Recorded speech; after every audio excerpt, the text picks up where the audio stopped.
E tu da residente che strategie metti in atto per la tua sicurezza? Io vado sempre in macchina. Sempre. Sì. No, non esco mai da sola fuori di qua. Degrado in via Piave, tratti di teppismo, spaccio e prostituzione. Non mi fiderei di andare a piedi. No, con te è successo una volta. A me è successo, veniamo qui fuori con la macchina, tornando a lavoro erano più o meno l'1:30 di notte e qua fermandosi allo stop si avvicinano alle macchine per cercare, non lo so adesso, per chiedere, vedere, magari si pensa che sia gente che vuole venire a comprare. Non so. Comprare cosa?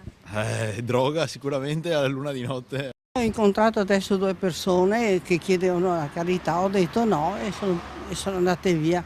Non ho avuto problemi per il momento, speriamo bene. E mentre tra i residenti nell'attesa di nuove misure di sicurezza da parte di prefettura e questura cresce l'aspettativa, tra i commercianti c'è chi, in atto di sfida contro il degrado e l'insicurezza, decide di dare vita a una nuova attività. È il caso di Lorenzo, mestrino di 46 anni. Mi trovo in questa situazione di una strada poco sicura, mal frequentata e comunque cerco di resistere.